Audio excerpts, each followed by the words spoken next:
So, hello and welcome to this guide video where I show how to dial in RaceRoom's adaptive AI to your own level of performance.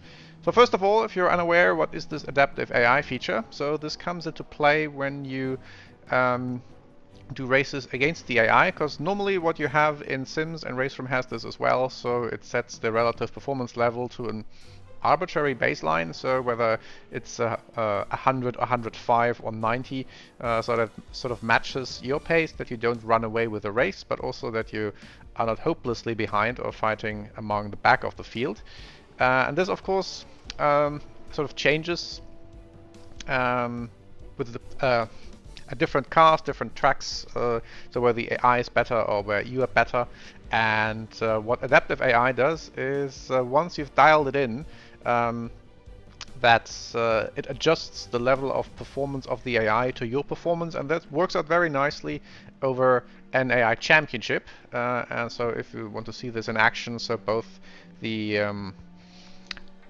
early Racing Life seasons on my channel have that, so the ODTT Cup and the M235 Cup, there I have raced with the adaptive AI, and a minor spoiler alerts, I won the first one and got third in the second. So it keeps you in the upper midfield. It will usually qualify a bit better and then a race a bit worse, so it has some nice extra challenge, but so that you don't just win by a minute or so every time, but also that you have a fair chance of scoring high if you do well, so it keeps you on your toes. But what you need to first do if you are racing a new car class for the first time, to dial it in. So at this point for my Racing Life series, I'm going to have a short season in the WTCC cars from 2013. So in a Racing Life, this is called, I think, a TC3 or TCR3 or something, which make up these cars. So I have no idea where the AI is at this point, the adaptive AI, and what I'll do is simply run a couple of races of 6 laps, so 5 proper timed laps if you exclude the opening lap on, and I'll do this on short tracks because the distance, I think, doesn't really matter. It's more the lap times across a race against the AI, and then the short track simply makes it easier because the races are shorter, and the laps need to be valid, so anything that's being invalidated will not factor in the calculation as far as I'm aware, all with a bit of an asterisk. I don't know the inner workings, it's just speaking of experience. I've done this before for the Racing Life series, and now I'm picking up something new entirely, so I need to do it again and figure I'd do a video alongside. So what I'll do is simply show the races and the qualifying in fast forward and only comment before and afterwards. So we're going to start out in Monza Junior because that's among the easiest tracks that you can get, and then yeah, see where we are, finish the race regardless, and then go on to the next short track and see how the performance changes after the AI had been able to adapt to my performance in this race.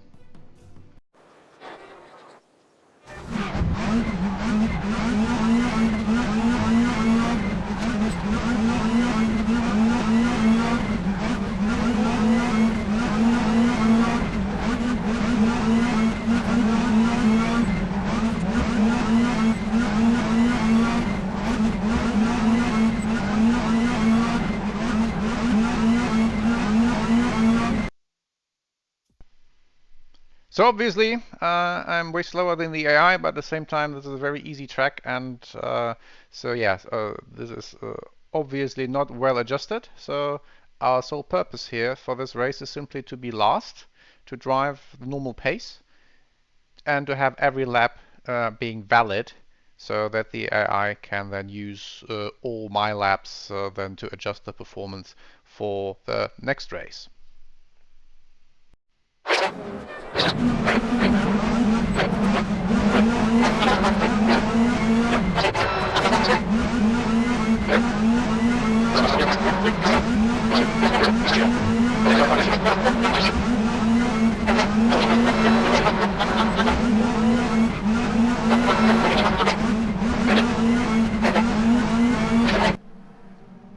So I hope that the touring car moments and the resulting slower laps don't affect the calculation for the adaptive AI too much, because I could imagine that they don't maybe count laps that are sort of 5 seconds slower than the average or something like that.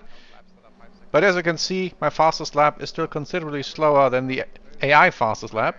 So then let's see whether this was useful enough for the AI so that the performance on the next short track will be slower.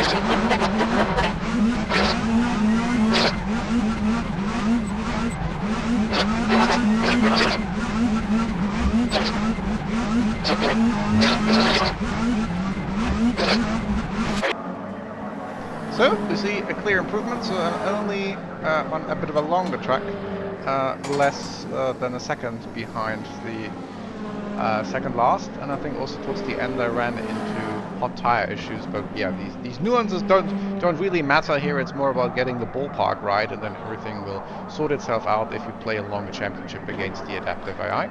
So then probably one more race of being at the back, but also avoiding touring car moments. So yeah, let's see how this goes.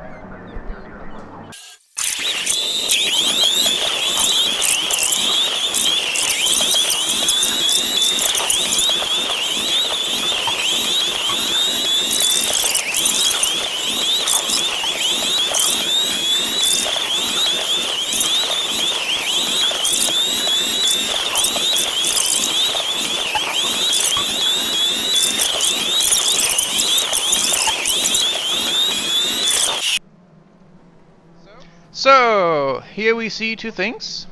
So one thing is that the AI is slower in the race than during qualifying, and that is partially because they are fighting, but that's also the case in general. And the second thing is that being terrible at a Monza Junior, now we are qualified closer to the field, and now in the race we are much more on the pace at least the back markers. Of course, it's being helped by the touring car moments again, but also a look at the lap times of some of those at the end. So they are into the sixes because they had some open track ahead of them, whereas even the top guys had slower lap times again because they were fighting. So we should probably see a smaller shift for the next track. Yeah. So let's see how this will play out.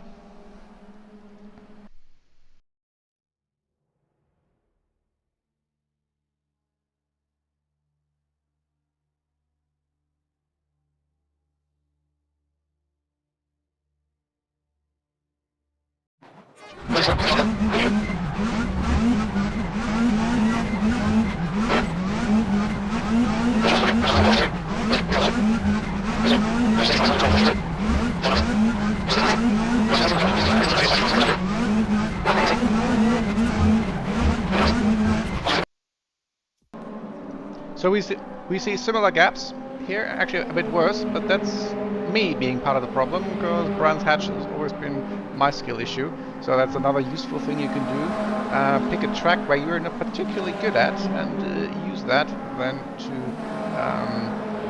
dial in the AI a bit more conservatively, so that you maybe have an easier race on tracks where you are better at. Then let's have a race here as well, and probably come last, bearing any touring car moments.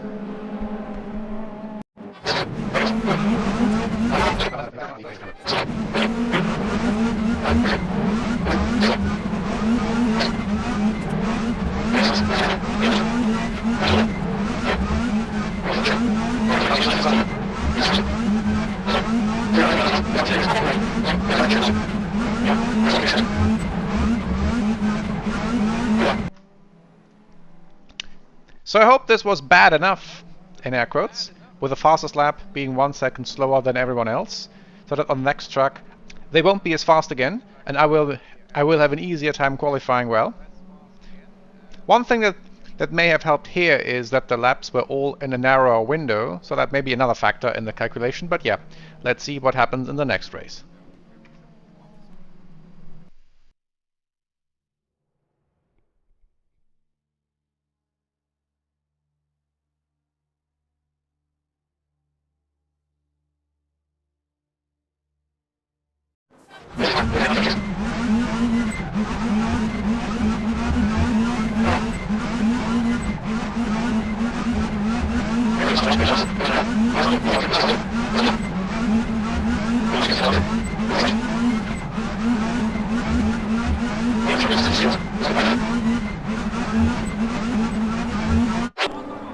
So here again you can see the effect of the slower race before, and what I highly suspect is that in the race I will be able to overtake a couple people, so what I'm going to do now for the race is to take it a bit slow, so that for my first championship race I'm going to qualify a bit higher than 18th and have an easier time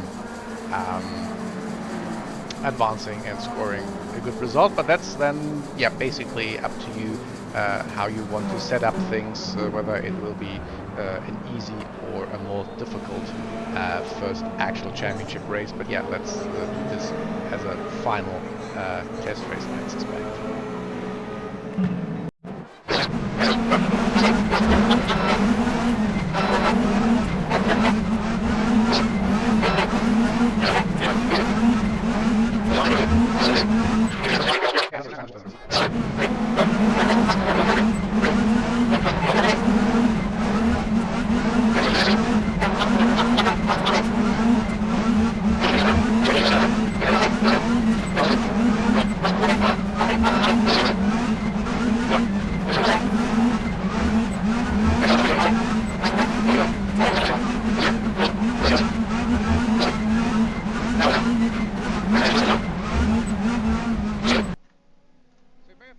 So you may have noticed, if you watched on slow motion, that I deliberately slowed down on the start-finish straight a few times. That's because I wanted to keep my average lap time a bit lower. So as you can see, I am considerably slower, but also reasonably consistent, except for the one lap where I had to give a place back. But yeah, anyway, this should now hopefully be the final race to dial the AI in, to make it sufficiently slow that I can finally have a good race against the front-running guys and not just against the back markers.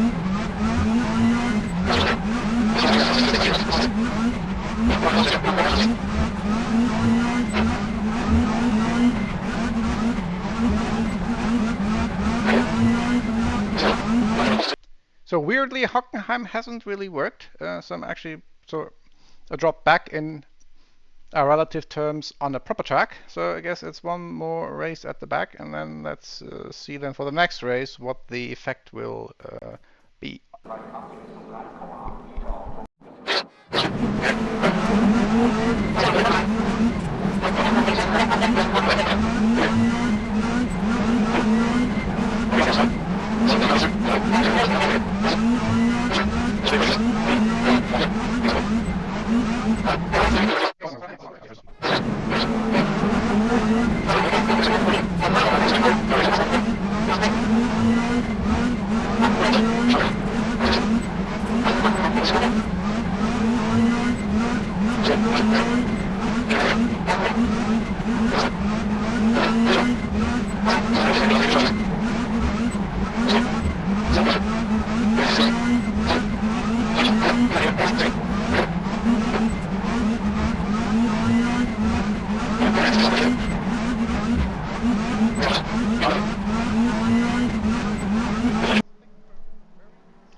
So where this might have been very useful is that I turned pretty consistent laps, that was still slower than the average AI laps, even at the back.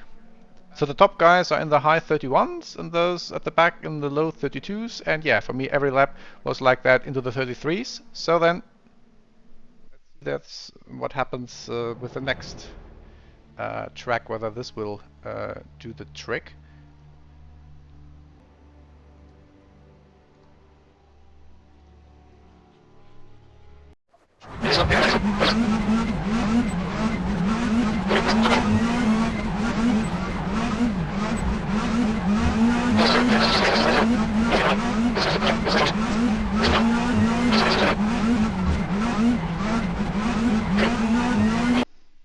Okay, I'm now officially stumped why the AI is probably getting faster, not slower. I have to cross-check these lap times with the previous run at Zandvoort. Yeah, and until then, I probably have to do some digging, and then I might resume this recording and show you what I found out.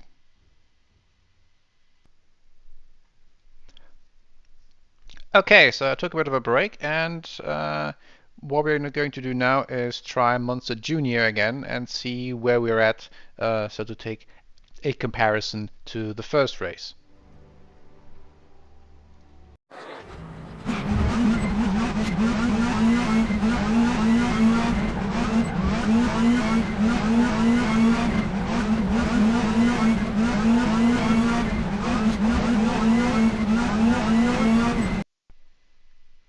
So, this is weird. So I'm now way ahead on that short Monza Junior track. So what I'm going to do now is go back to Zandvoort and see how that works without changing anything. So this is now exploration mode, and you get the benefit of me doing the live exploration. I haven't changed anything except turning off the practice because I don't need it anyway, and skip that one. Maybe that surprises or confuses the adaptive AI, I don't know. So let's see how Zandvoort does. As I said, nothing changed except exiting the game and then loading it again.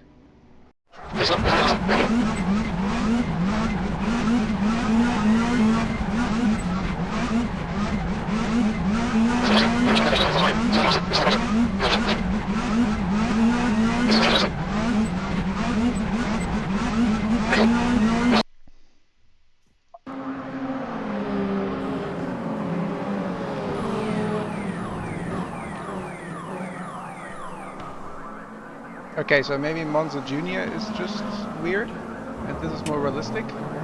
Okay, so I'm giving it another shot here at the Zandvoort Club.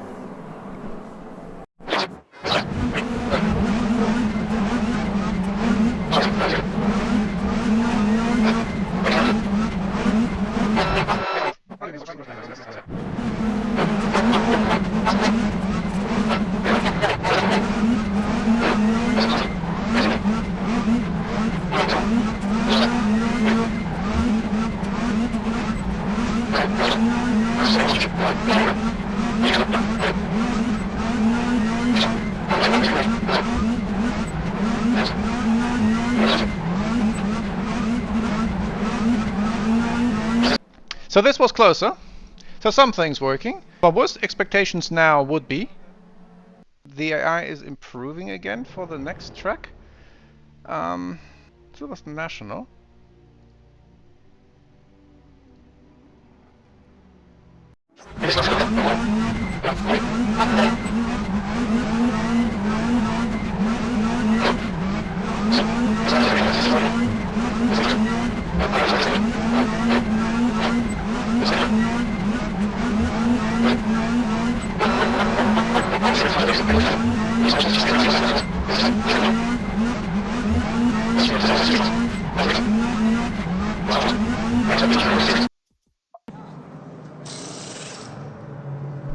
And here you go. I would say this is pretty well dialed in, because as I mentioned, the AI usually qualifies better than the race. And in terms of sector times, I'm also not looking too bad, so it's equal. There's nothing really special about it. So then, yeah, let's just discount the Zandvoort Club result That was some weird thing. Maybe one thing to take away is sometimes exit the game and then restart. Or don't use the same track twice, because that could be another explanation why Zandvoort was off. That they might have used 2 minutes to go, 2 minutes. some cached AI performance instead of a fresh one by starting a track for the very first time in a game session, but that's just pure speculation on my end. So I'm not going to run the race because I'm actually very happy where I qualified here. So it looks like I should be well set then for the actual championship that I'm going to start for my Racing Life series. So in a nutshell, so I'm going to exit this to show the proper summary. How to dial in the AI. So set the difficulty to the adaptive AI, choose your car, choose some short circuits. Maybe don't use any practice. Maybe that was another factor that didn't really help, that I always had to skip a practice session. Just a short qualifying that you know where you're at. You want to be in the midfield. If you're qualifying in the front, then you probably will run away in the race because the AI is slower in the race. And then 6 laps are fine, so 5 timed laps, and if you get an invalid lap then just restart.